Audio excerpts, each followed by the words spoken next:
The ship hung in the darkness like a sleeping god. 3,000 years it had waited.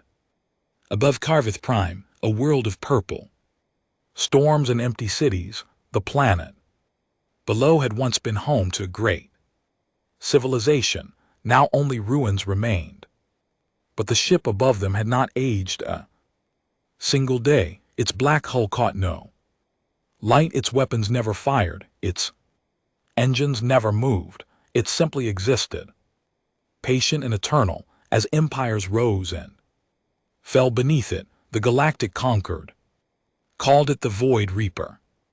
Commander Giles Torvin stood on the observation deck of his cruiser, the Starlight Covenant, and stared at the ancient vessel.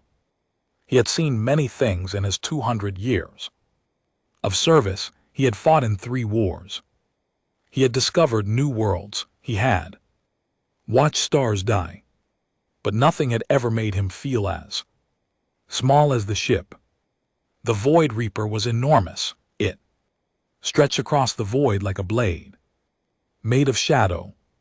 Its design was unlike anything in the known galaxy. No sharp angles, no visible weapons, just smooth curves and strange patterns that seemed to shift when you looked at them too long. Ship was beautiful in the way that dangerous things are beautiful, like a predator sleeping in the grass. "Commander," said his adjutant, a young Velith officer named Prahl, "the expedition team is ready to board." Giles did not turn from the window. "How many attempts does this make?" "This will be the 47th official expedition, Commander, not counting the unofficial ones.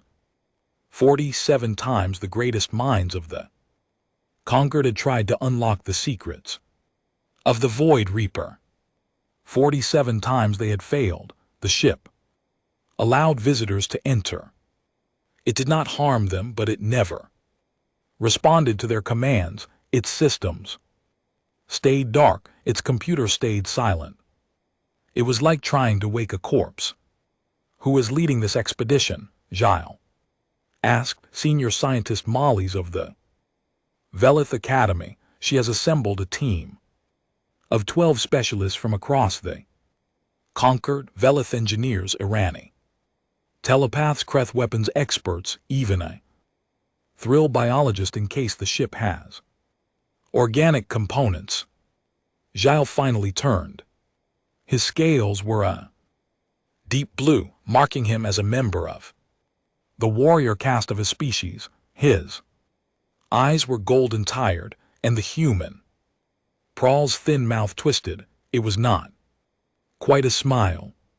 "Lieutenant Elena Vasquez, Jr., systems analyst from Earth Space Division. She is here because the humans demanded representation. The humans have been part of the conquered. For 40 years, they have barely left their own solar system. What could they possibly contribute to this mission?" "Nothing, Commander. That is the point. The human is a political gesture. Earth government wanted to feel included. Senior Scientist Molly's has been instructed to keep her out of the way." Giles looked back at the Void Reaper. Somewhere in its depths answers waited. Answers about the architects, the ancient race that had built this ship, and then vanished from the galaxy. Answers about where they had gone. Answers about what they had left behind. "Very well," he said. "Begin the boarding procedure." The shuttle crossed the void in silence. Elena Vasquez pressed her face against the small window and watched the Void Reaper grow larger. Her heart was beating fast. Her hands were sweating. She had dreamed of this moment since she was a child on Earth, reading stories about the stars. Now she was here, about to step inside the most mysterious ship in the galaxy. She was also completely terrified. The other members of the expedition sat around her, speaking in languages she did not understand. The Velith scientist talked in rapid clicks and whistles. The Irani telepaths communicated without words at all, their large eyes blinking. In strange patterns, the Kreth warriors said nothing, they simply sat with their arms crossed, their massive bodies taking up 3 seats each.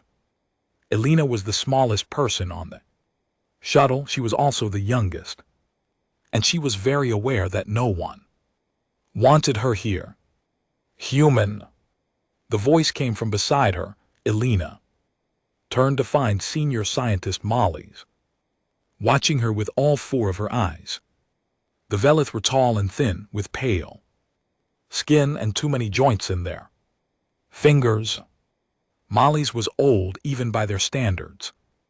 Her skin had the gray color of weathered stone. Yes, senior scientist.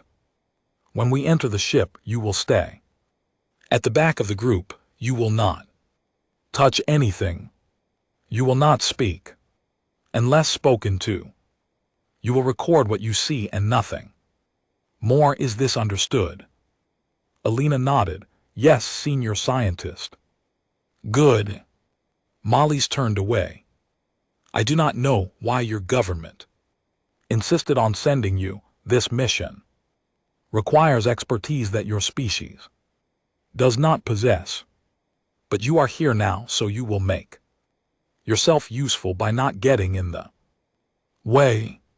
The word stung, but Elena did not argue. She knew what the other species thought of humans, children, newcomers. A species that had only just learned to walk among the stars while others had been flying for thousands of years. Earth had joined the galactic conquered, hoping to find allies in knowledge. Instead, they had found a universe that saw them as barely worth noticing. The shuttle docked with the Void Reaper. There was no sound, no vibration. The ancient ship accepted them without resistance, like a mouth opening to swallow something small. The airlock opened. Elena stepped into darkness, the interior of the Void Reaper was nothing like she had expected. The corridors were wide and tall, built for beings much larger than any species in the conquered. The walls were made of black metal that seemed to drink the light from there. Flashlights, strange crystal tubes ran along the ceiling, filled with liquid that had stopped flowing long ago. Air was cold and still. It smelled like nothing at all. Atmospheric readings are stable, said one of the Velith engineers. Gravity is 0.9 standard. No biological hazards detected. The ship is preserving itself, Molly's said. After 3,000 years it maintains perfect environmental conditions. The technology required for this is beyond anything we possess. They moved deeper into the ship. Elena stayed at the back as ordered, her recording device capturing everything. But her eyes saw more than the camera. She noticed things the others missed. Small details, patterns in the walls that repeated at regular intervals. Symbols carved into the metal that looked almost like writing. She wanted to stop and study them. She wanted to ask questions, but she remembered her orders and kept walking. The expedition traveled for nearly an hour before they reached the bridge. The chamber was vast. It rose above them like a cathedral, its ceiling lost in shadows.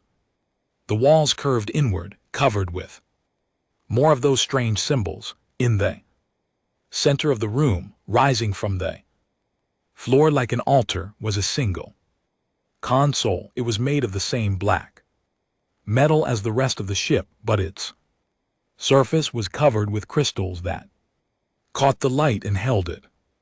Every flashlight in the room pointed at the console. Every eye stared at it with hunger and fear. The command center, Molly's whispered. 46 expeditions, and we have never found it before. The ship was hiding this from us. Or waiting, said one of the Irani. Her voice was soft and strange, like wind. Through dead leaves, this ship thinks. It feels, I sense something sleeping in its heart, something vast. Can you communicate with it, Molly's asked. I will try. The Irani stepped forward. Her name was Sareth, and she was one of the most powerful telepaths in the Concord. She had broken the minds of enemy commanders. She had reached across light years to send messages through thought alone. Now she closed her 3 eyes and reached out to the ship. Silent, Sareth pushed harder. Her body trembled, sweat appeared on her pale skin. She was throwing everything she had at the consciousness inside the ship, trying to wake it, trying to make it listen. Nothing happened. Sareth opened her eyes and stumbled backward.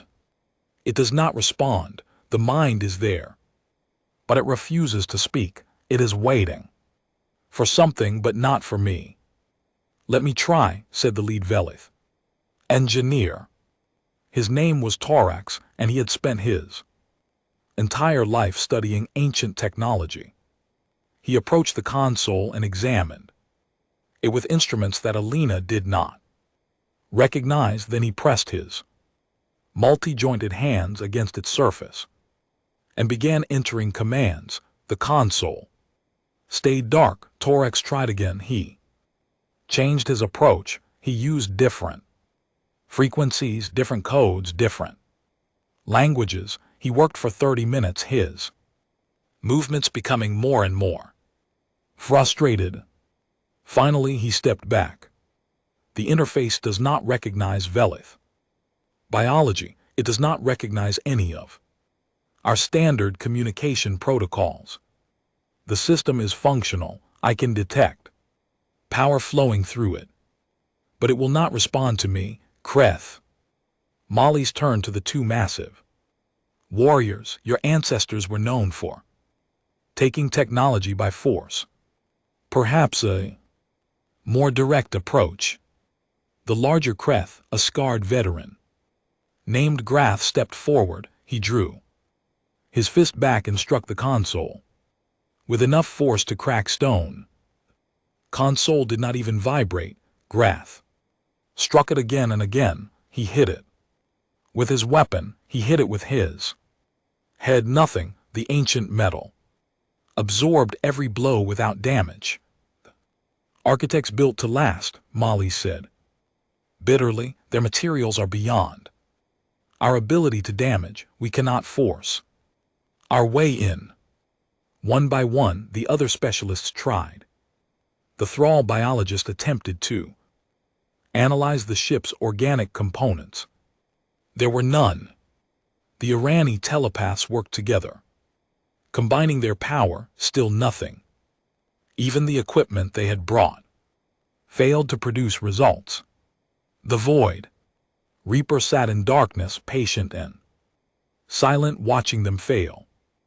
Alina stood at the back of the room and watched. She had not been asked to try anything, and she had not offered, but something was bothering her, a thought that would not go away.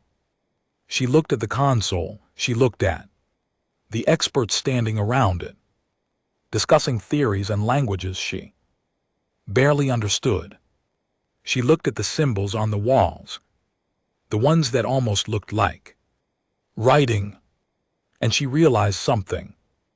Everyone was trying to communicate with the ship in complex ways. They were using technology and telepathy and force. They were approaching the console as a puzzle to be solved, a lock to be picked, a code to be broken. But what if it was simpler than that?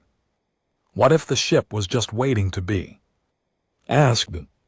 Alina took a step forward before she could stop herself. Human, Molly snapped. Stay back. This is not your concern. I know, Alina said, but has anyone just tried turning it on? Silence fell over the room. 12 aliens turned to stare at her with expressions ranging from confusion to contempt. Turning it on, Molly's repeated, "This is not a children's toy. Human, this is the most advanced technology in the galaxy. You cannot simply press a button and expect it to respond. I understand that, but you have been trying complicated things for 3,000 years. What if the answer is simple? What if it just needs someone to touch it and ask?" The arrogance of youth, Torax muttered. "She knows nothing of our science, so she assumes it must be easy." "Let her try," Sareth said suddenly.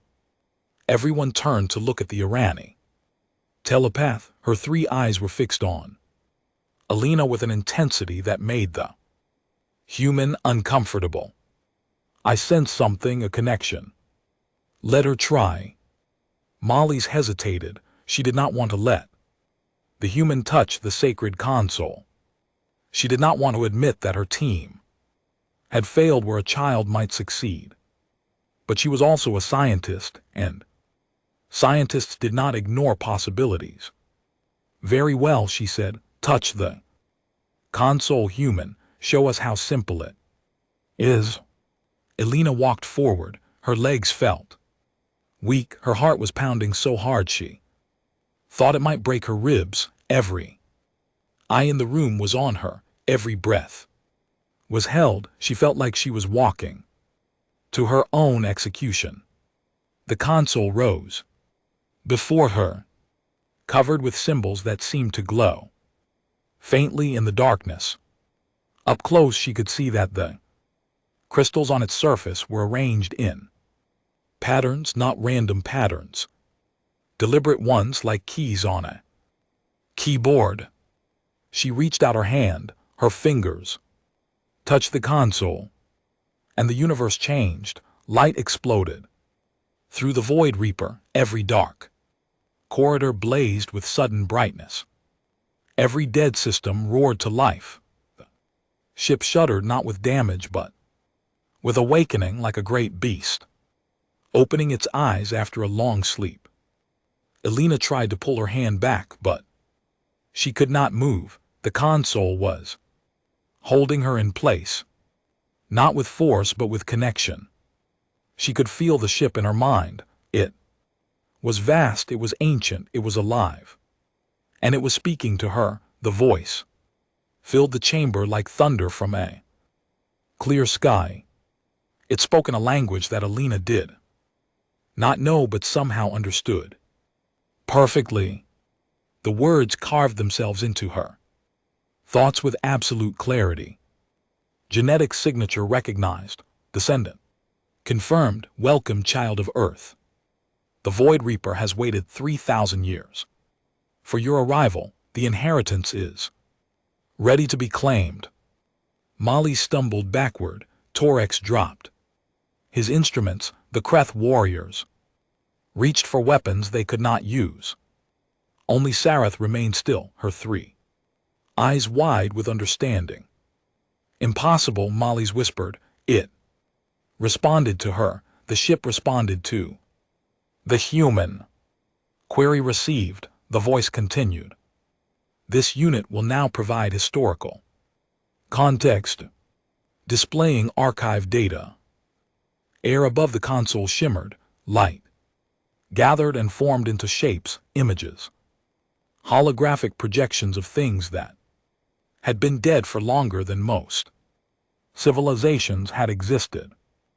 Alina saw ships, thousands of ships, millions of ships, a fleet that stretched across the stars like a blanket of shadow. She saw worlds being built. She saw life being seeded on empty planets. She saw a galaxy being shaped by hands that knew exactly what they were doing, and she saw the beings doing it. They were tall. They stood on 2 legs. They had 2 arms and 2 eyes, and faces that expressed emotion in familiar ways. They were not identical to humans. They were older, more refined. Their technology was built into their bodies like a second skin. But the shape was the same. The basic design was unmistakable. The architects looked like humans. What is this? Alina breathed. Historical archive of the seeding. Protocol. The architects traveled the galaxy for 4 million years, creating life on suitable worlds. Each world received a unique design. Each species was given gifts to help them grow. But only one world received the original template. Only one species was given the key to the inheritance. The holographic display focused on a single world, blue and green and white, beautiful and small and impossibly precious. Earth. Earth was the last seeding. The architects knew their time was ending. They placed their children there and left them the inheritance fleet. When the children reached the stars, the fleet would awaken. Alina stared at the image of her home world. Her thoughts were chaos. Her heart was somewhere between joy and terror. Everything she had been taught about human history was wrong. Everything the galaxy believed about humans was wrong. They were not newcomers. They were not children. They were the inheritors of the oldest civilization the universe had ever known. The architects, Molly said, her voice was hollow. The architects were human, and they left everything to them. The holographic display shifted again. Now it showed the galaxy as it was today, with all the worlds of the conquered marked in light, and among them, hidden in the darkness between stars, were other lights, thousands of other lights, ships, waiting ships. Ships like the Void Reaper, sleeping until the moment they were called. Inheritance fleet status, dormant. 10,000 vessels await activation. This unit is prepared to broadcast the awakening signal upon command. Alina finally managed to pull her hand away from the console. She stepped back, breathing hard, her mind reeling. The other members of the expedition were staring at her like she was a stranger, like she was a threat, like she was something they did not understand and could not control. 10,000 ships, Torex said. 10,000 ships like this one, in the hands of humans. The galaxy, Grath rumbled, the galaxy is theirs. They could conquer everything. No, Alina said. The word came out before she could think about it. No. That's not what this is for. The architects didn't leave us a weapon. They left us a responsibility. But even as she spoke, she could see the fear in their eyes, and she knew that fear would spread across the ship, across the fleet, across the entire galaxy. Everything was about to change. And Alina Vasquez, Junior Systems analyst from Earth, was standing at the center of it all. The chamber was silent except for the hum of the awakened ship. Alina stood before the console, surrounded by aliens who had spent their entire lives believing they understood the universe. Now that understanding was broken. Now everything they knew was wrong. Senior scientist Molly's was the first to move. She stepped forward slowly, her 4 eyes fixed on Alina with an expression that mixed wonder and horror in equal measure. Her voice, when she finally spoke, was barely louder than a whisper. Show me again. Show me the architects. Alina did not know how to control the ship. She did not know how to command it, but when she thought about the architects, when she focused on her desire to see them again, the holographic display responded. Images formed in the air above the console. The ancient beings appeared once more, going about their work across the galaxy.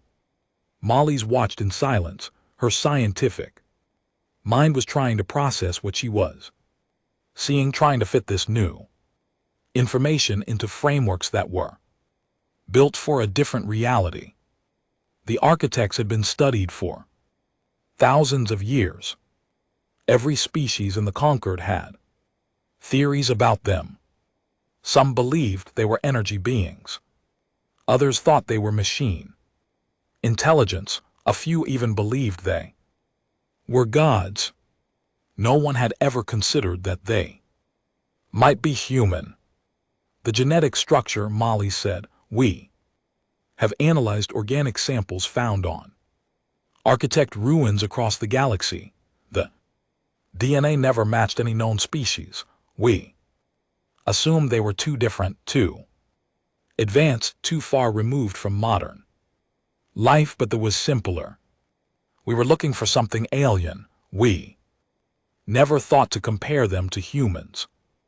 Because humans are nothing, Grath growled. The massive Kreth warrior had his hand on his weapon. His scales were raised in the display of aggression that his species showed before battle.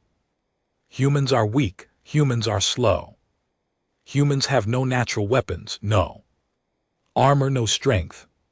They are the least of all the species in the conquered. They cannot be the chosen ones. Chosen by whom? Sareth asked. The Irani telepath had not moved from her place near the wall. Her three eyes were still watching Elena with that strange intensity. The architects did not ask permission. They did not hold a contest. They simply selected the species they wanted to inherit their legacy, and they selected humanity. But why? Torek demanded. The Veleth engineer was staring at the holographic images with something close to rage.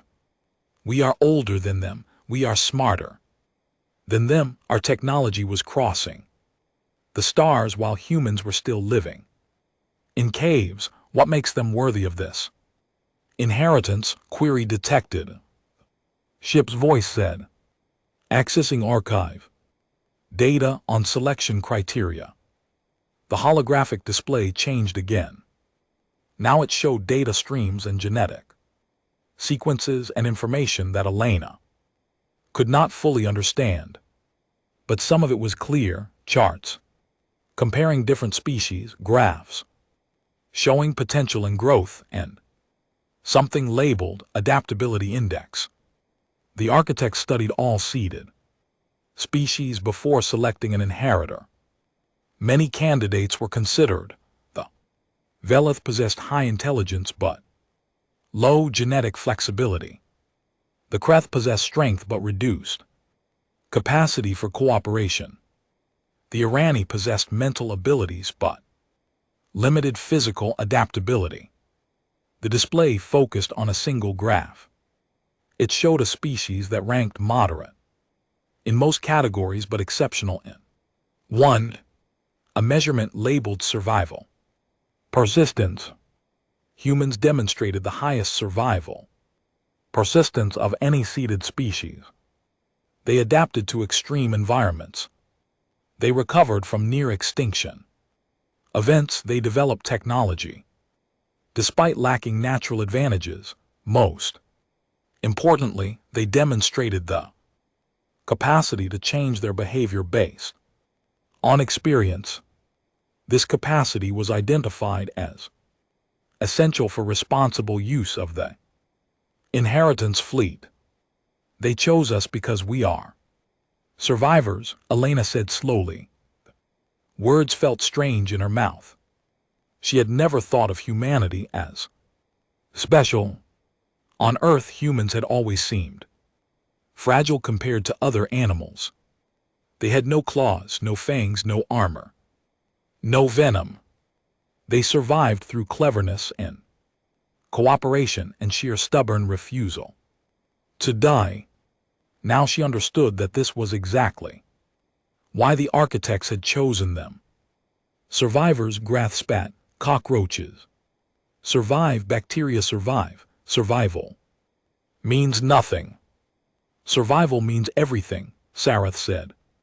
Quietly, the architects built a fleet that could conquer the galaxy. They needed to give it to someone who would not use it for conquest, someone who understood the value of life because they had fought so hard to keep their own. This is insane, Melas said. You are suggesting that the most powerful weapons in the galaxy were given to the weakest species because they might be more responsible. That is not science, that is hope, that is faith.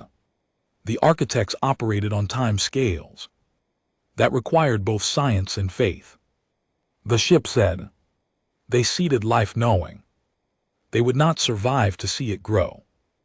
They built the inheritance fleet knowing they would not be there to guide its use.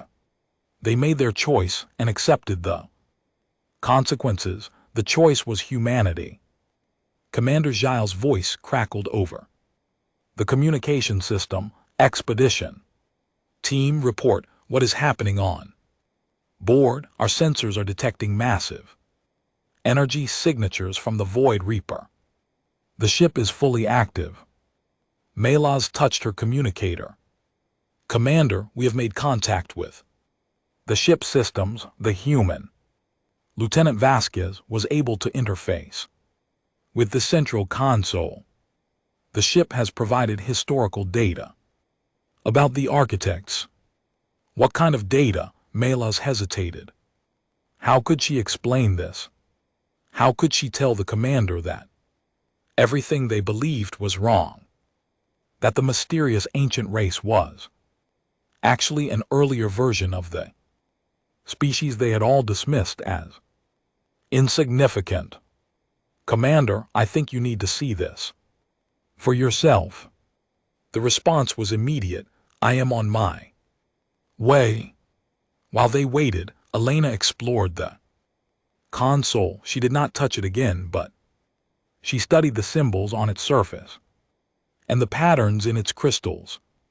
Some of them were starting to make sense to her, not because she had learned them, but because they felt familiar, like a language she had known in a dream and forgotten upon waking. You can read it, Sarath said. Irani had moved closer without making a sound. The script of the architects, it speaks to you. I do not know how, Elena admitted. I never studied any alien languages. I barely passed my linguistics courses at the academy. But when I look at these symbols, I understand them. Not perfectly, but enough. The connection is in your blood. The architects designed humans to interface with their technology. When you touch the console, the ship recognizes you as one of its creators. It gives you access that no other species can have. That does not seem fair. Sarath made a sound that might have been a laugh. The universe is not fair, human. Veleth did nothing to deserve their intelligence. The Kreth did nothing to deserve their strength. The Irani did nothing to deserve their telepathy. These are gifts given without reason or justice. Now you have received a gift as well. What matters is what you do with it. Elena looked around the chamber. The other expedition members were still staring at her with suspicion and fear. She understood why. If humanity now controlled the most powerful fleet in the galaxy, then every other species was at their mercy. The balance of power that had maintained peace for centuries had just been destroyed, and she was the one who had destroyed it. I did not ask for this, she said. No one asks for fate, Sarath replied. Fate simply happens. The question is whether you will rise to meet it. Commander Giles arrived 20 minutes later. He walked into the chamber with 5 armed guards, his golden eyes scanning every corner for threats. When he saw the holographic displays still floating above the console, he stopped. His scales shifted from blue to a darker shade that Elena did not recognize. Report, he said, all of it. Melas explained everything. The activation of the console, the ship's response to human touch, the historical archives showing the true nature of the architects, the existence of 10,000 sleeping vessels scattered across the galaxy waiting to be awakened. Gilles listened without interrupting. His expression did not change, but Elena could see his hands clenching and unclenching at his sides, the only sign of the storm raging inside him. 10,000 ships, he said when Melas finished, each one as powerful as this one, possibly more powerful, Commander. The archive suggests that the Void Reaper is a scout vessel.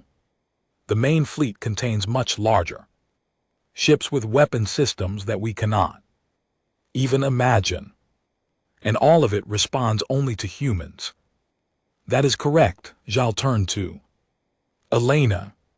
She had never been the focus of such intense attention. His gold eyes seemed to look straight through her, examining her soul and finding it lacking. Lieutenant Vasquez, do you understand what you have done? I touched the console, Commander. I did not know what would happen. Ignorance does not excuse consequences. You have just given your species control over enough firepower to destroy the to conquer every world in the galaxy, to end civilizations that have existed for longer than humanity has been alive. I would never do that. Humanity would never do that. Humanity has been part of the galactic community for 40 years. We know almost nothing about you. We do not know what you're capable of. We do not know what you want, and now we must trust you with the most dangerous weapons in existence. Elena straightened her spine. She was small and young and frightened, but she refused to let this man make her feel ashamed. Commander, what happened to the species who tried to claim this ship before? The 17 civilizations you mentioned. Gilles paused. They failed. The ship rejected them. Did they fail because they were weak? Or did they fail because they were not the right ones to control this power? What are you suggesting? I am suggesting that the architects were not stupid. They built technology that would last for millions of years. They planned for every possibility. They must have known that other species would try to claim the inheritance, and they designed the ships to reject anyone who was not ready for the responsibility. That is a comforting theory, but theories do not protect civilizations. No, Elena agreed, actions do. And I am telling you, Commander, that humanity will not use this fleet for conquest. That is not who we are. You speak for all of humanity. I speak for myself, but I know my people. We have spent our entire history fighting each other, learning the hard way that war destroys more than it builds. We finally made it to the stars, hoping to find something better. We are not going to ruin that by becoming tyrants. Yale stared at her for a long moment. Then he turned to his guards. Return to the shuttle. I need to contact the Concord Council. Commander, one of the guards said. Should we not secure the human if she controls the ship? If she controls the ship, then securing her will accomplish nothing except making her angry. Go. The guards left. Yale touched his communicator and stepped away to make his call in private. Elena could hear fragments of the conversation, words like crisis and emergency session and unprecedented threat. Each word felt like a weight being added. To her shoulders, Tarax approached her. The Valeth engineer's anger had faded, replaced by something that looked almost like respect. How does it feel to have the power of gods? Terrifying, Alina admitted. I keep waiting to wake up and discover this was all a dream. It is not a dream. This is real. And you must decide what to do with it. I already decided. I will not use this fleet for war. A noble sentiment, but what happens when someone else decides for you? The Kreth will not accept human supremacy. They will test you. They will attack your colonies to see if you will respond. What will you do then? Alina did not have an answer. She had thought about refusing to use the fleet for conquest. She had not thought about what would happen when others forced the issue. Could she truly keep the peace if everyone expected war? Incoming communication from Inheritance. Fleet Node 7, the ship announced. A second vessel has detected human biosigns in this sector. It is requesting permission to join the primary unit. Everyone in the chamber froze. A second vessel, Malice whispered. There is another architect ship nearby. Affirmative, Inheritance Fleet Node 7 designation Stormbringer is currently in dormant status in the asteroid field of the Bait system. It detected the activation of this unit and is now requesting permission to awaken. Alina felt her blood run cold. The Void Reaper had been dormant for 3,000 years. One touch from a human had woken it. Now, another ship wanted to wake as well. And there were 10,000 more waiting across the galaxy. What happens if I give permission? She asked. Stormbringer will activate all systems and join this unit in formation. Combined firepower will increase by approximately 300%. 300%. And that was just one additional ship if all 10,000 activated at once. Do not give permission, Yale said. He had finished his call and was staring at Alina with something close to fear.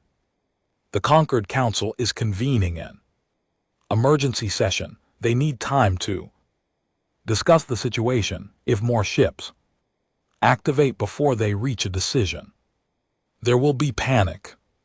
I understand, Alina said. She turned to the console, not touching it but speaking to it directly. Stormbringer, remain in dormant status. Do not activate without direct orders from a human commander. Acknowledged. Stormbringer will maintain dormant status until further notice. Alina let out a breath she did not know she had been holding. She had just given a command to an ancient warship, and it had obeyed. The power was real. It was hers to use or misuse as she chose. The weight of that responsibility was almost too heavy to bear. You did well, Sarath said quietly. You showed restraint. That is the first step. The first step toward what? Toward proving that the architects made the right choice. Commander Yale gathered the expedition team and ordered them back to the shuttle. The scientific mission was over. This was now a political matter, far above the authority of scientists and engineers. The Conquered Council would decide what to do about the Inheritance Fleet. But before Alina left, she turned back to look at the console one last time. The holographic displays had faded, but the ship was still awake. She could feel its presence in her mind, like a vast intelligence waiting patiently for instructions. Why me? She whispered. Out of all the humans in the galaxy, why did you respond To me, you were the first to ask simply, the ship replied. Others came with tools and weapons and complicated plans. You came with curiosity and an open hand. That is what the architects intended. That is what makes you worthy. Elena thought about that as she walked back to the shuttle. She had not done anything special. She had not earned this power through skill or training or intelligence. She had simply asked a question that no one else had thought to ask. Maybe that was the point. Maybe the architects had not wanted to give their inheritance to the strongest or the smartest. Maybe they had wanted to give it to the ones who would ask first and conquer later, the ones who would see a mystery and try to understand it before trying to control it. If that was true, then perhaps humanity really was the right choice. But Elena knew that theory would not be enough to convince the galaxy. The conquered would see humans as a threat. The Kreth would see them as enemies. The Valeth would see them as unworthy.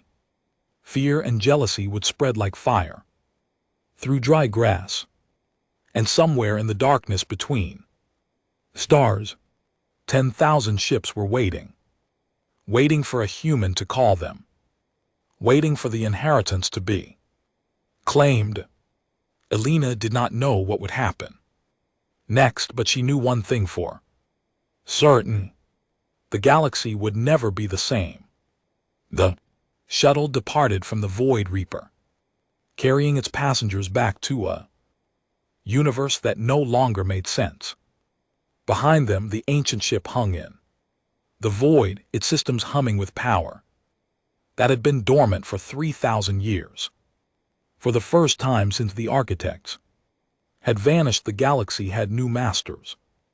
Whether that was a blessing or a curse remained to be seen. The news spread faster than light. Within hours of the expedition's return, every major communication network in the conquered was broadcasting the same story.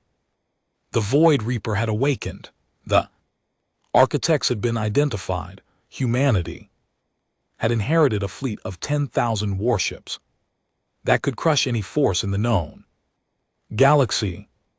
Elena watched the reports from her quarters on the Starlight Covenant. She had been confined there on Commander Yale's orders, not as a prisoner but as a precaution.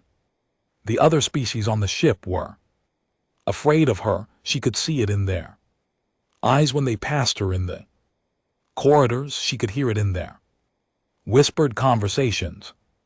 The human girl who had touched a console and changed the universe. "You should eat something," said a voice from the doorway. Elena turned to find Sarath standing there. The Irani telepath had been the only alien to show her any kindness since the discovery. Perhaps because telepaths understood fear better than most, or perhaps because she had sensed something in Elena that others had missed. "I am not hungry." That was not a suggestion. Sarath entered the room and placed a tray of food on the small table. "You have not eaten in 16 hours. Your body requires fuel, whether you want it or not." Elena looked at the food without interest. It was standard Concord rations designed to be edible by multiple species. The taste was somewhere between cardboard and regret. But Sarath was right. Her body was running on empty. She forced herself to eat. "The Concord Council has been in session for 12 hours, Sarath said. "They cannot agree on anything. The Valeth want to study you. The Kreth want to destroy you. The Irani want to negotiate, and the other species are too frightened to take any position at all. What do you think they will decide?" "Nothing. They will argue until they Situation forces them to act, that is. How the conquered has always worked. Great decisions are made in crisis, not in comfort. And what kind of crisis are we waiting for? Saroth was silent for a moment. Her three eyes looked at something far away. Something only she could see. The Kreth Dominion has mobilized their war fleet. They are moving toward your home system. Elena's heart stopped. What? They have not declared their intentions, but the movement is clear. 300 warships, including their flagship, the Iron Fist. They will reach Earth within 4 days. That is an invasion force.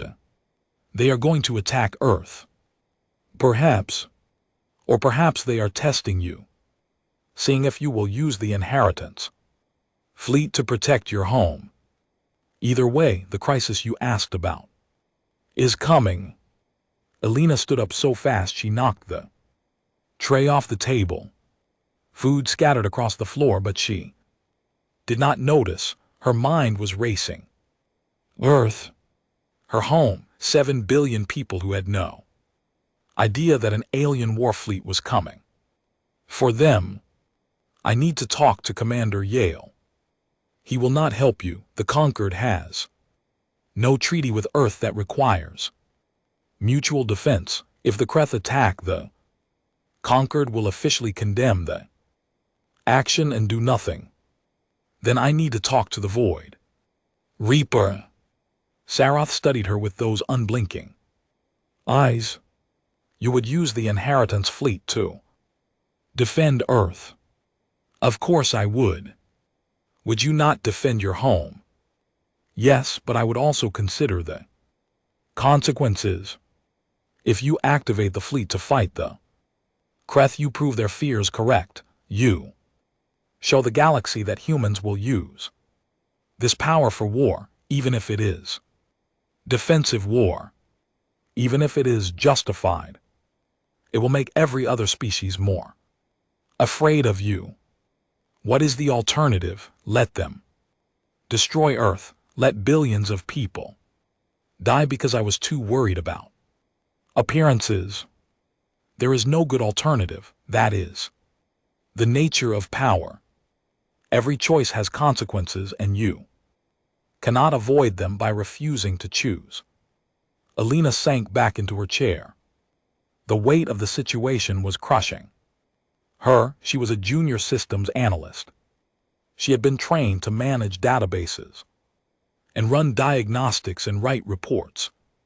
She had not been trained to make decisions that would affect billions of lives. I do not know what to do, she admitted. I do not know how to handle this. No one does. That is why the architects left the inheritance to a species that would ask questions instead of assuming answers. You are supposed to be uncertain. You are supposed to struggle. That is how wisdom is born. Wisdom will not stop the Kreth fleet. No, but wisdom will help you decide whether to stop it with violence or with something else. Elena thought about that. Violence was the obvious answer. The Void Reaper alone might be able to defeat the Kreth fleet, and with the entire inheritance fleet activated, it would be no contest at all. But Saroth was right about the consequences. If humanity showed the galaxy that they would use their power for destruction, then they would become exactly what everyone feared. There had to be another way. The Stormbringer, Elena said suddenly. The second ship that contacted us. Where is it now? Still in the Veth system, dormant as you ordered. What if I activated it but did not use it for combat? What if I brought it to Earth as a show of force without actually attacking anyone? A display of power without violence. That might work against some species. But the Kreth respect only strength. They will see restraint as weakness. Then I will have to show them strength. Without destruction, I will have to prove that humanity can be powerful and merciful at the same time. Sareth made a sound that might have been approval. That is a difficult path, but it is the right one. Elena stood up again. This time she knew exactly where she needed to go. Can you help me get to the Void Reaper?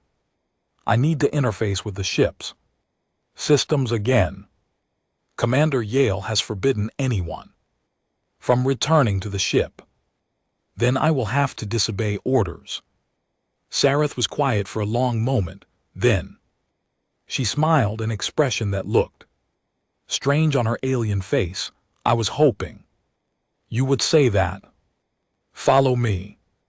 They moved through the corridors of the Starlight Covenant like shadows. Sareth used her telepathic abilities to sense the positions of guards and crew members, guiding Elena through routes that avoided detection.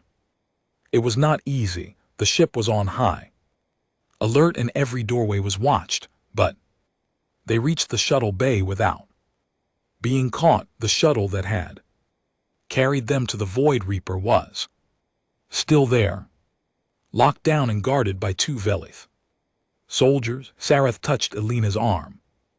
Wait here, I will handle this. She walked toward the guards with calm confidence. They raised their weapons, demanding identification and authorization. Sareth spoke to them in their own language, her voice soft and soothing. Elena could not hear the words, but she could see the effect. The guards' postures relaxed, their weapons lowered. Their eyes became distant and unfocused. Sareth turned and gestured for Elena to follow. What did you do to them? Elena asked. As they boarded the shuttle, I suggested that they had already checked our authorization and found it satisfactory. They will remember nothing of our departure. That seems unethical. It is, but ethics are luxuries we cannot afford right now. Your home is in danger, and you are the only one who can save it. The shuttle launched into space. Elena watched through the viewport as the Starlight Covenant shrank behind them, replaced by the endless darkness of the void. Ahead, the Void Reaper waited. Ancient ship seemed even more impressive. Now that it was fully awake, light pulsed through its hull in patterns that suggested life and thought. Its weapons, invisible before, were now clearly visible as bulges and protrusions along its surface. It was a predator that had stopped pretending to sleep. Elena docked the shuttle and made her way to the bridge. The holographic displays activated as soon as she entered, recognizing her presence. The console glowed with soft light, waiting for her touch. I need to contact the Stormbringer, she said, and any other ships within communication range. Accessing Inheritance Fleet Network. 47 vessels are within communication range. Stormbringer is available for direct link. 47 ships. Elena had not expected so many to be so close. The architects had scattered their fleet across the galaxy, but they had placed multiple vessels in each sector. Defensive network that could respond to threats anywhere. Open communication with Stormbringer. A holographic display formed in the air. Before her, it showed the second ship, a vessel similar to the Void Reaper, but larger with more pronounced weapons arrays. Its hull was darker, almost invisible against the background of stars. Stormbringer acknowledging communication, awaiting orders. I'm Lieutenant Elena Vasquez of the human species. I am issuing an emergency activation order. Stormbringer is to proceed to the Sol system and take up defensive Position around the third planet. Designated Earth. Understood. Stormbringer will activate and proceed to designated coordinates. Estimated arrival. 31 hours. 31 hours, the Kreth fleet would reach Earth in 4 days. That gave her time to prepare. But she needed more than one ship. Kreth had 300 warships, even with the superior technology of the Inheritance fleet. She needed enough firepower to make them hesitate. How many ships can reach Earth within 4 days? 12 vessels can reach designated coordinates within the specified time frame. Vessel classifications include 3 scout units, 5 defensive platforms, 3 strike cruisers, and 1 command carrier. Activate all of them. Have them proceed to Earth and take up defensive positions. No offensive action is to be taken unless I specifically order it. Acknowledged. Activation. Orders transmitted. 12 vessels will proceed to Sol system. Elena let out a breath. 12 ships against 300. The numbers were against her, but the technology was not. The architects had built weapons that could crack planets and shields that could stop stars. 12 of their ships might be enough to hold the line. But she did not want to fight at all. She wanted to show the Kreth that they could not bully humanity, while also showing them that humanity would not become bullies themselves. Void Reaper, I need information about Kreth psychology, their military traditions, their concept of honor. Accessing cultural database. The Kreth Dominion is a warrior culture that values strength, courage, and direct confrontation. Honor is gained through combat and lost through cowardice. Their military tradition emphasizes personal challenge between commanders as a way to resolve disputes without mass casualties. Personal challenge, that was interesting. Elena had read about the Kreth in her training, but she had not paid much attention to their cultural practices. Now she wished she had studied harder. What kind of personal challenge?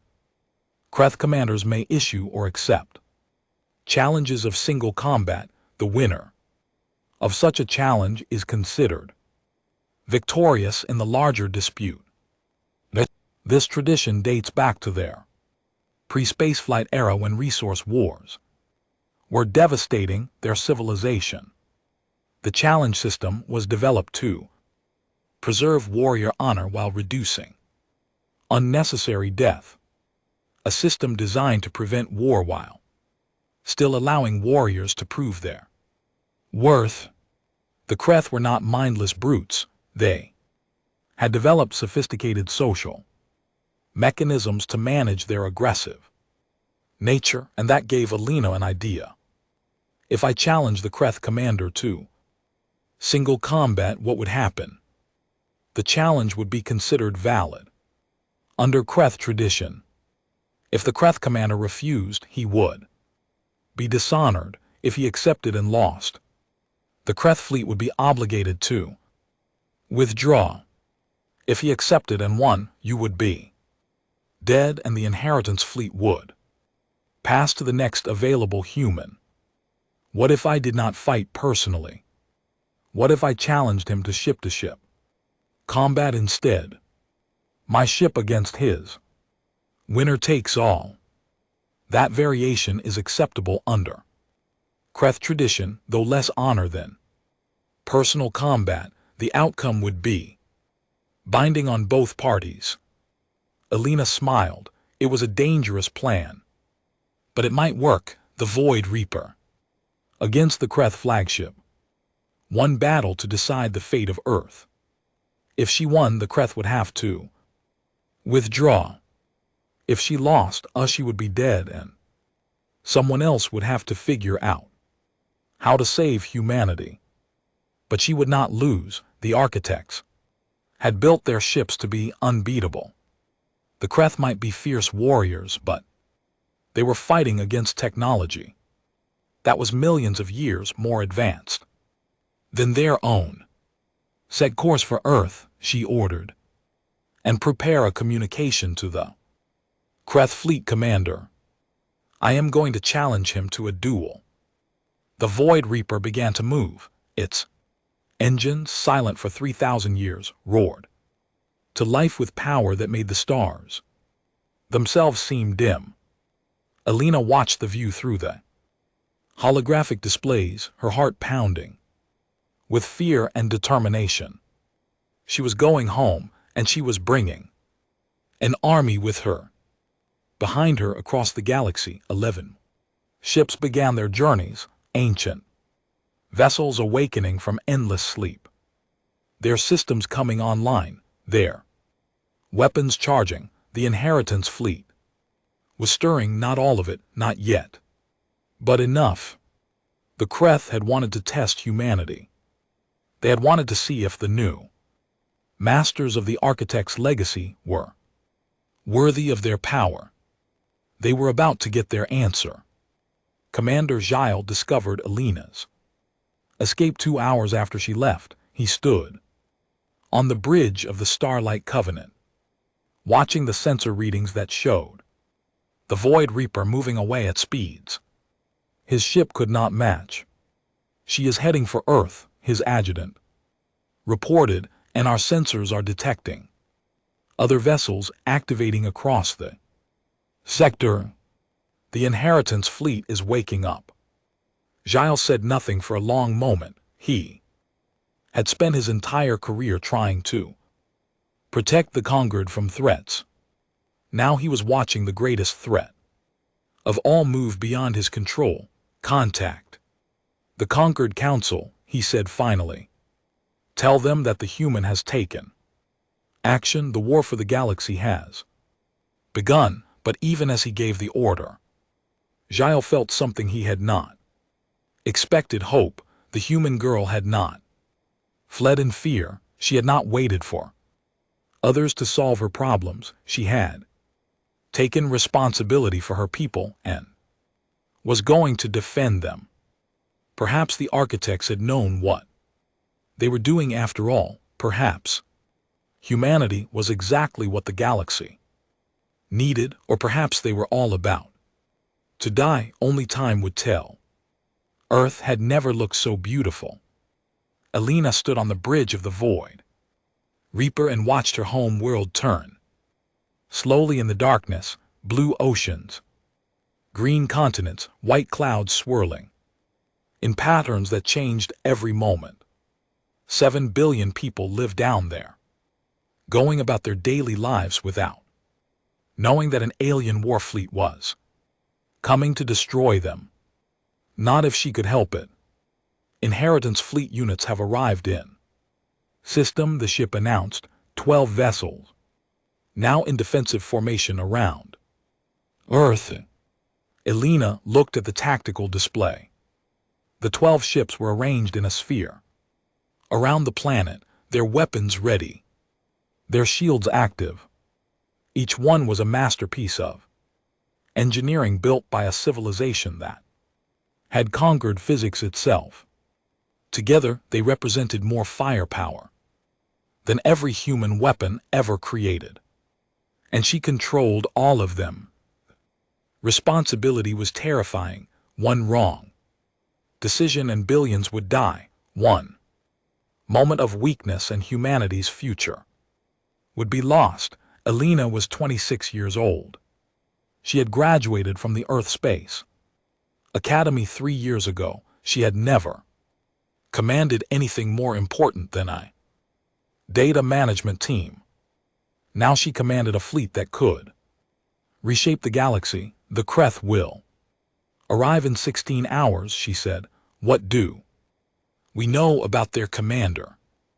War Chief Grath Talvoric, veteran of 43 conflicts, undefeated in personal combat. He commands the Kreth flagship Iron Fist, the largest warship in the Dominion. He is known for ruthless efficiency and absolute dedication to Kreth honor.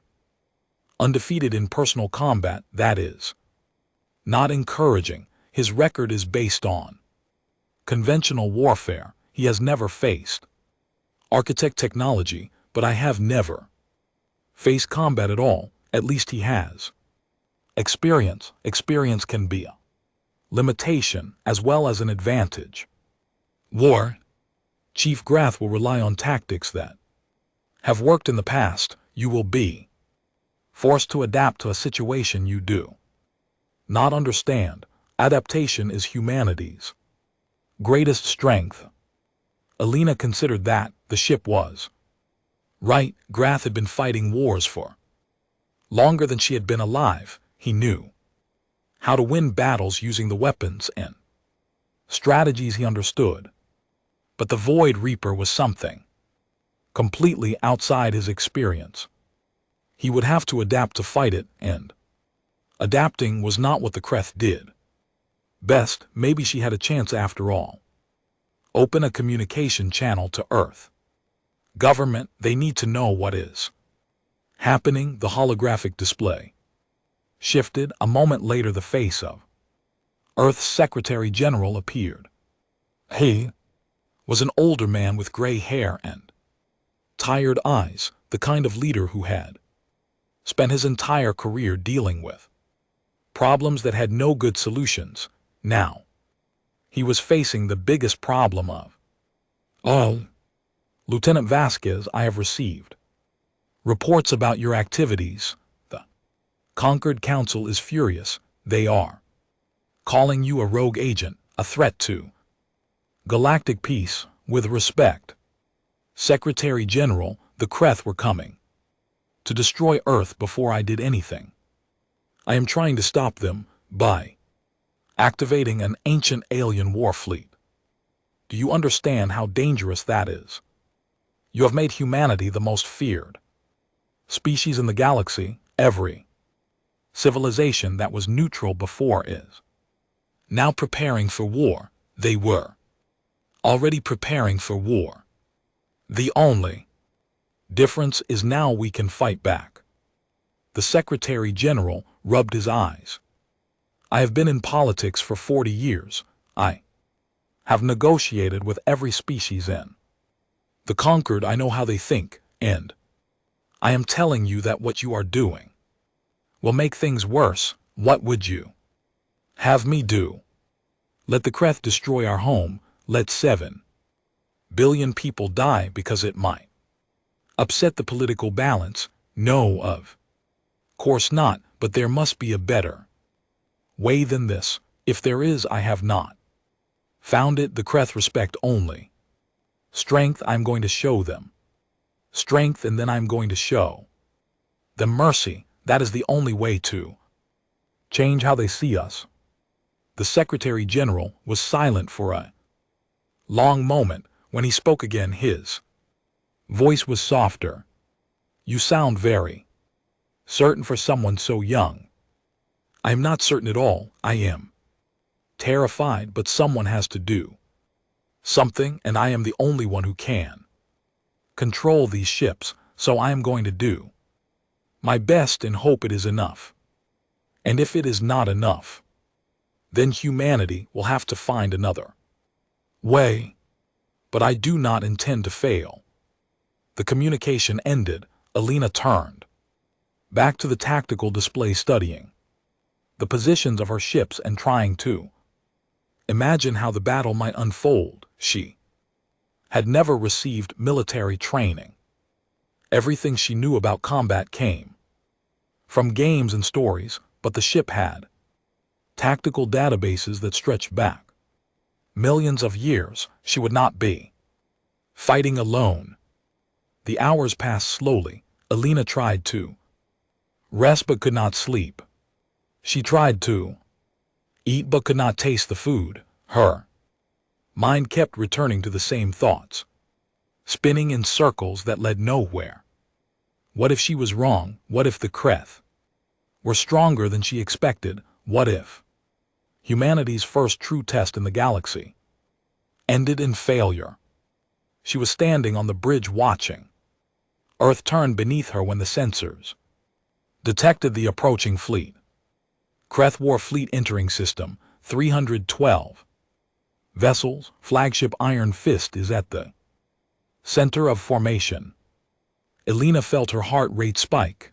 The enemy was here. There was no more time for doubt or fear. Now there was only action. Open a channel to the Kreth flagship. The holographic display formed a new image. War Chief Grath Tau. Vorik was exactly what Elena had expected. Massive scarred, his scales were the dark red of dried blood, and his eyes were the color of molten gold. He looked like a nightmare given form, a creature built for war and nothing else, human. He growled, "You are the one who controls the architect's ships, the child who thinks she can challenge the Dominion. I am Lieutenant Elena Vasquez of Earth, and I am not challenging the Dominion. I am defending my home." Your home. Grath's mouth twisted into something that might have been a smile. A tiny world at the edge of the galaxy, a species that has barely learned to walk among the stars. You are nothing. Your people are nothing. The only thing that makes you worthy of notice is the power you have stolen. I did not steal anything. The architects left their fleet to humanity. We are the inheritors, whether you accept it or not. Inheritors. Grath spat the word like poison. The architects gave life to my ancestors. They shaped our world and made us strong, and then they gave their greatest treasures to weak, soft creatures who cannot even survive without clothing and shelter. It is an insult, a mockery, and I will not allow it to stand. Then you will have to go through me. Grath laughed. It was a harsh sound full of contempt and violence. Through you, child, my fleet has destroyed civilizations older than your entire species. We have burned worlds and shattered armadas. You have 12 ships, I have 300. Mathematics are not in your favor. Maybe not, but I did not come here to fight a numbers game. I came here to challenge you, War Chief, ship to ship. The Void Reaper against the Iron Fist. Winner takes all. The laughter stopped. Grath's golden eyes narrowed and something changed in his expression. The contempt was still there, but now it was mixed with something else, interest. Calculation. You know our traditions. I know that the Kreth value honor above all else. I know that a challenge between commanders is the highest form of combat, and I know that if you refuse, your warriors will see you as a coward. You think to manipulate me with words. I have faced greater threats than your pathetic attempt at psychology. It is not manipulation, it is an offer. Fight me in single combat and we will settle this without thousands dying. If you win, humanity will submit to whatever terms you demand. If I win, you will withdraw your fleet and leave Earth in peace. Grath was silent. Behind him, Elena could see other Kreth officers watching the exchange. Their expressions were impossible to read, but their body language suggested intense focus. This was a that would define their war chief's honor. You are either very brave or very stupid, Grath said finally. No one has ever defeated me in combat, ship to ship, or blade to blade. The result will be the same. You will die and your precious Earth will burn. Then you have nothing to lose by accepting my challenge, nothing except the satisfaction of watching your entire fleet destroyed. But very well, human, I accept your challenge. My ship against yours, the winner takes all. In 30 minutes we meet in the space Between our fleets, no support from either side, just the Iron Fist and the Void Reaper. Agreed, prepare to die, Lieutenant. Vasquez, your species' time in the stars is about to end. The communication ended. Alina stood on the bridge, her hands shaking, her heart pounding. She had done it. She had gotten Grath to accept a challenge that took the entire war down to a single battle. But now she actually had to win that battle. Void Reaper, show me everything you know about the Iron Fist, weapons, shields, propulsion, weaknesses, all of it. The holographic display filled with data. The Iron Fist was enormous, nearly twice the size of the Void Reaper. It carried weapons that could crack moons and shields that had withstood the combined firepower of enemy fleets. It was the pride of the Kreth Dominion, built to intimidate and destroy. But it was still conventional technology, advanced by galactic standards but conventional. The architects had been building ships when the Kreth were still learning to make fire. What are our advantages? Alina asked. Void Reaper systems exceed Iron Fist capabilities in all measurable categories. Weapons output is approximately 400%. Greater shield strength is approximately 600% greater. Propulsion speed is approximately 800% greater. Sensor range is approximately 1000% greater. So we outmatch them in everything. Affirmative. However, War Chief Grath is an experienced commander. He will attempt to compensate for technical disadvantages with tactical skill. He may also employ unconventional strategies. What kind of unconventional strategies? Unknown. That is the nature of unconventional strategy. Alina almost laughed. The ship had a point.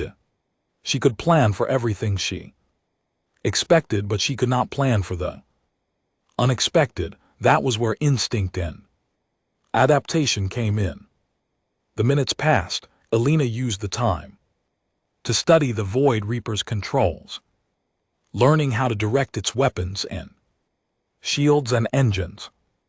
The interface was intuitive, designed to respond to thought as much as touch. The ship seemed to anticipate her needs, offering options before she knew she wanted them.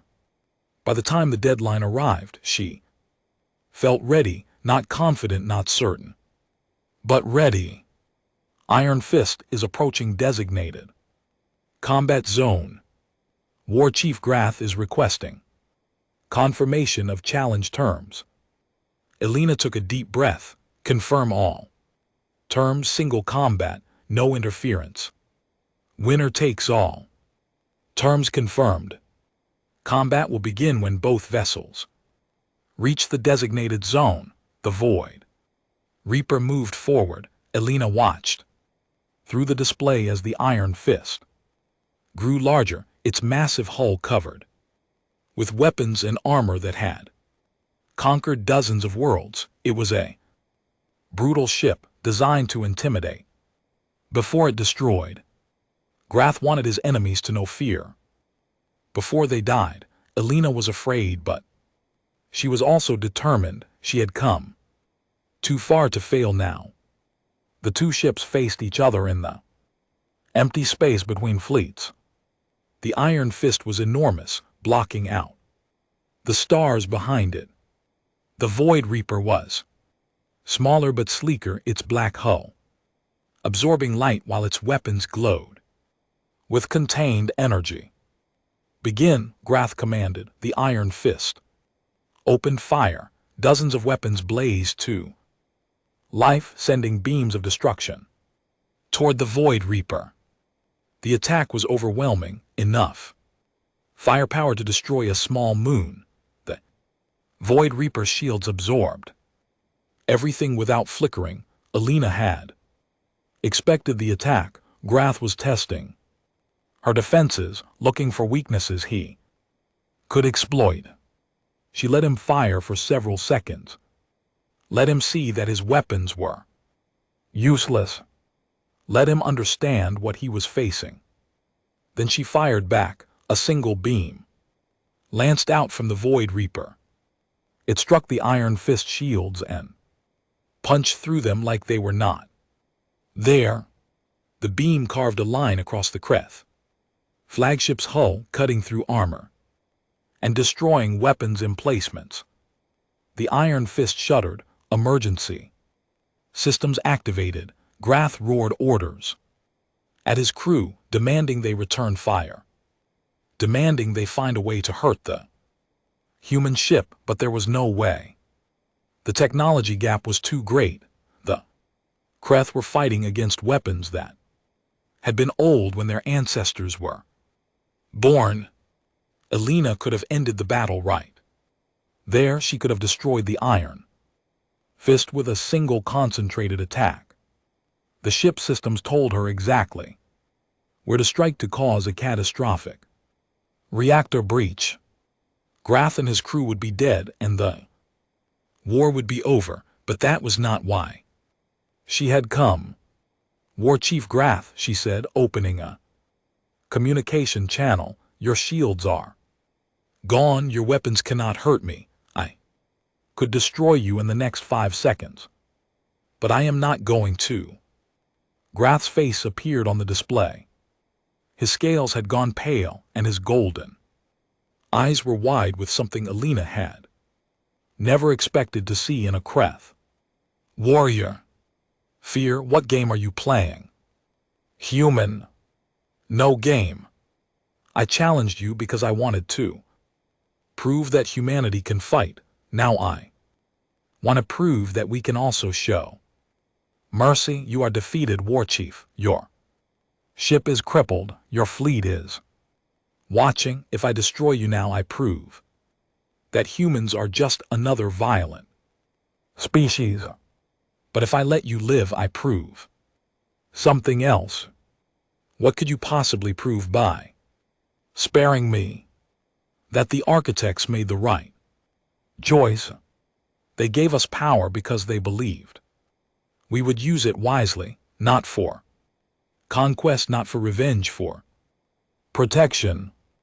I am protecting my home today, but I do not have to kill you to do it. Grath was silent. His officers were staring at the display, listening to every word.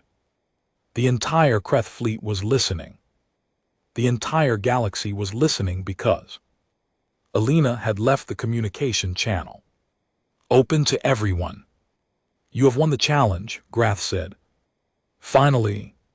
His voice was rough, filled with emotions he did not know how to express. By our traditions, I must withdraw, but understand this, human, you have not defeated the Dominion. You have only delayed us. I know, but maybe delay is enough. Maybe given time, we can find a way to be allies instead of enemies. Allies? Grath laughed, but there was no humor in it. The Kreth do not make allies. We make enemies, or we make subjects. There is nothing in between. Then maybe it is time for something new. The architects gave you life and gave us their fleet. They must have wanted us to work together somehow. I am willing to try if you are. Grath did not answer. His face disappeared from the display and the Iron Fist began to turn away. One by one, the Kreth warships followed, retreating from Earth, heading back to their own space. Alina watched them go, her body shaking with relief and exhaustion. She had done it. She had won the challenge without killing anyone. She had shown the galaxy that humanity could be powerful and merciful at the same time.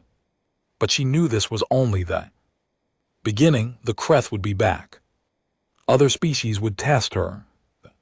Conquered would demand explanations and assurances. The responsibility she had taken on would never end. The Void Reaper hummed. Around her, its systems pulsing with energy that had waited 3,000 years to be used. Elena reached out and touched the console, feeling the ship's presence in her mind. "Thank you," she whispered. "You are welcome, child of Earth. The inheritance is in good hands." Behind her, through the viewport, Earth turned slowly in the darkness. 7 billion people who would never know how close they had come to destruction. 7 billion people who were counting on her to keep them safe. Elena closed her eyes and let herself breathe. One battle was over, but the war for humanity's future had just begun. 6 months had passed since the battle at Earth. The galaxy had changed in ways that no one could have predicted. Kreth Dominion had withdrawn to their own borders, not in defeat but in contemplation. War Chief Grath had returned home, different creature than the one who had left.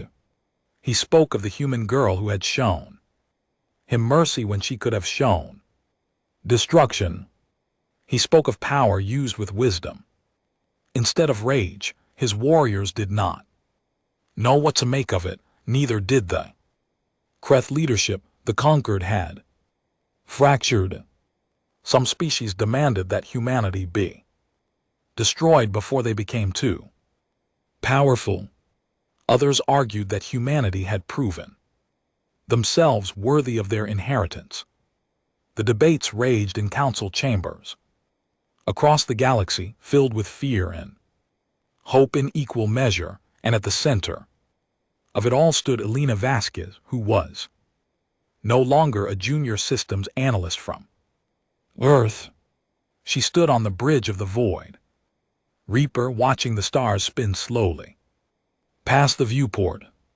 The ship had become her home in these months, more familiar than any place she had ever lived. She knew its corridors like she knew her own heartbeat. She knew its systems like she knew her own thoughts. The bond between them had grown deeper with every passing day.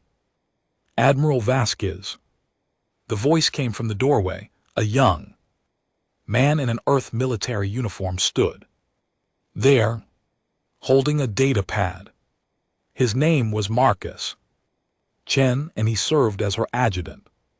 6 months ago, Earth had no admirals. Now they had one, whether they had wanted one or not. "What is it, Marcus?"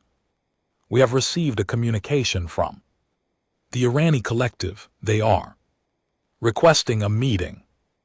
Elena nodded. The Irani had been the first species to reach out after the battle. Sarath had returned to her people and spoken of what she had witnessed. The telepaths had listened, and they had begun to wonder if humanity might be different from what they had feared. What do they want to discuss? They did not say specifically, but the message included a phrase that our translators found interesting. They called it a proposal for shared guardianship. Shared guardianship. Elena turned the words over in her mind. The inheritance fleet was humanity's by right of blood. The architects had designed it that way, but that did not mean humans had to bear the responsibility alone. Arrange the meeting. I want to hear what they have to say. Marcus nodded and left. Elena turned back to the viewport, thinking about how far she had come. 6 months ago, she had been nobody. Young woman from a small world, dreaming of the stars but never expecting to matter among them. Now she commanded a fleet that could reshape the galaxy. Now species that had existed for thousands of years sought her counsel. It was terrifying. It was exhilarating. It was exactly what the architects had Wanted, the meeting with the Irani was scheduled for 3 days later at a neutral station in the middle of nowhere. Elena traveled alone, as she often did. Now, the Void Reaper drew attention wherever it went, but a small shuttle could slip through the gaps in the galaxy without notice. The station was called Waypoint 7. It was an old trading post built by species that had gone extinct centuries ago. Now it served as a meeting place for those who wanted privacy, the perfect location for a conversation that no one else could hear. Sarath was waiting for her in a private chamber. The Irani telepath looked the same as she had on the day they met. Her 3 eyes calm and watchful, her pale skin glowing faintly in the dim light. Admiral Vasquez, thank you for coming. You do not need to call me Admiral. You knew me before the title. Titles matter. They shape how others see us and how we see ourselves. You are an admiral now, whether you wanted to be or not. Elena sat down across from her old friend. Your message mentioned shared guardianship. What did you mean? Sarath was quiet for a moment, gathering her thoughts. The Irani have watched humanity since you first joined the Conquered. We are telepaths. We feel the emotions of other species, the currents of thought that flow beneath the surface. Most species fear us for this. You did not. I did not know enough to be afraid. Perhaps, but fear often comes from knowledge, not ignorance. Your species knew what we were, and you treated us with respect anyway. That was unusual. That was interesting. And now you control the most powerful fleet in the galaxy. The Conquered is terrified. The Kreth are reconsidering everything. They believe every species is watching you, waiting to see what you will do with your power. I have told them what I will do. I will protect those who need protection. I will not conquer. I will not dominate. The fleet is a shield, not a sword. Words are easy. Actions are harder. The galaxy has heard your words. They need to see your actions. Elena leaned forward. Then tell me what to do. I did not ask for this power. I did not train for this responsibility. If the Irani have wisdom to share, I am listening. Sarath's third eye, the one in the center of her forehead, seemed to glow brighter. The architects gave you the fleet because they trusted humanity, but humanity is not a single person. It is billions of minds, billions of hearts, billions of different wants and needs. How will you ensure that your species uses this power wisely? I do not know. I am trying to establish guidelines to create institutions that will outlast me, but I am making it up as I go. That is honest. Most leaders would pretend to have all the answers. Your honesty is why the Irani want to help. Help how? We propose an alliance, not a political alliance bound by treaties and obligations, a partnership of minds. The Irani can sense thoughts and emotions. We can detect deception and fear and aggression. If humanity is to be the guardian of the galaxy, let us be your advisors. We will help you understand the species you protect. We will warn you when danger approaches, and we will tell you the truth, even when the truth is painful. Elena considered the offer. The Irani were powerful telepaths. Their ability to read minds made them valuable and frightening in equal measure. Having them as allies would give humanity insight that no other species possessed. But there were risks. Some humans would not trust the Irani. They would fear having their thoughts read their Secrets exposed, they would see the partnership as a surrender of privacy, rather than a sharing of responsibility. What do the Irani gain from this alliance? Elena asked. Protection. Sarath said simply, we are telepaths. But we are not warriors. Our numbers are small and our enemies are many. Species fear what they do not understand, and they hate what they fear. The Irani have faced persecution for centuries, with humanity as our allies. That persecution would end. You want us to protect you in exchange for advising us. Yes, a fair trade. We believe our wisdom for your strength, our insight for your power. Together, we can do what neither species could do alone. Elena looked at her old friend. She remembered the day they had met on the expedition to the Void Reaper. Sarath had been the only alien who had treated her with kindness. She had helped Elena escape the Starlight Covenant when no one else would. She had believed in humanity when the rest of the galaxy saw them as children. I accept, Elena said, but I have conditions. The Irani will not read human minds. Without consent, they will not share human secrets with other species. And they will never use their abilities to manipulate us. If you agree to these terms, then we have a partnership. Sarath's eyes glowed with something that might have been joy. Agreed, the Irani collective accepts your terms. From this day forward, we stand with humanity. They clasped hands, two species bound by choice rather than blood. It was a small step, but it was a step in the right direction. The news of the Irani alliance spread quickly. Some in the galaxy saw it as proof of humanity's good intentions. Others saw it as a sign of their growing power. The debates continued, but something had shifted. Humanity was no longer alone. In the weeks that followed, other species began to reach out. The Threll, a peaceful species of scholars, requested permission to study the architect technology. Elena granted it, with restrictions. The Valeth, after much internal debate, offered to share their engineering knowledge in exchange for access to inheritance fleet databases.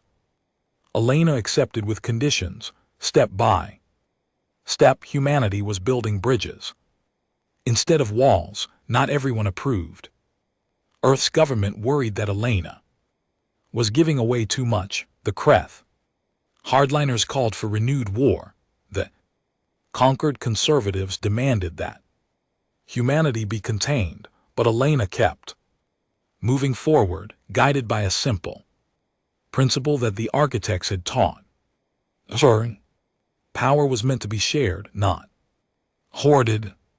The final test came 6 months after the battle at Earth. A species on the far edge of the galaxy sent a distress signal. They called themselves the Ven, and they were dying. A neighboring empire, the Sarkin hegemony, had decided to wipe them out for reasons that made sense only to the Sarkin. The Ven had no fleet, no weapons, no way to defend themselves. They were asking anyone who could hear them to help. No one in the conquered answered. The Ven were too far away, too unimportant, too inconvenient to save. Elena answered. The Void Reaper crossed half the galaxy in 3 days, traveling through pathways that no other ship could use.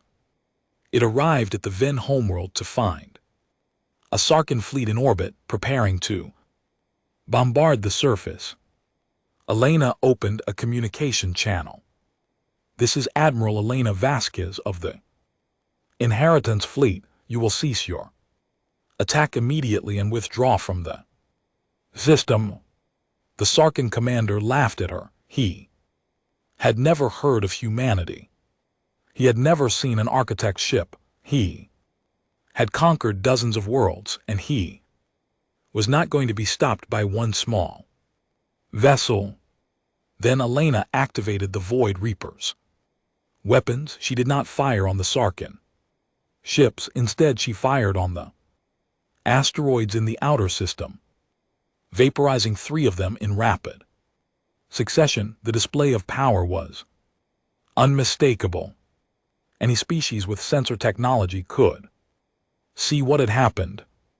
Any species with intelligence could understand what it meant. I will not ask.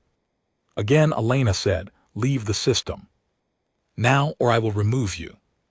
The Sarkin fleet withdrew. They did not fight, they did not negotiate, they simply turned around and left because they finally understood what they were facing. The technology gap was too vast.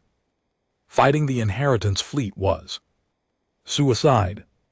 The Ven emerged from their shelters and looked up at the sky. They saw the black ship hanging in their orbit, the ship that had saved them when no one else would. They did not know who humanity was. They did not know why a stranger had come to their defense, but they would remember. And they would tell others, and the story would spread across the galaxy, changing how every species thought about the inheritors of the architects. Elena stood on the bridge of the Void Reaper and watched the Ven celebrate their survival. She had saved a species. Today, millions of lives preserved because she had been willing to act when others would not. This was what the Inheritance fleet was. For not conquest, not domination. Protection of those who could not protect themselves, justice for those who had no one else to fight for them. The architects had given humanity the keys to the galaxy, not because humans were the strongest or the smartest, because humans knew what it felt like to be weak. They knew what it felt like to struggle. They knew the value of mercy because they had been shown so little of it in their history. That was humanity's gift to the galaxy. Not power, compassion.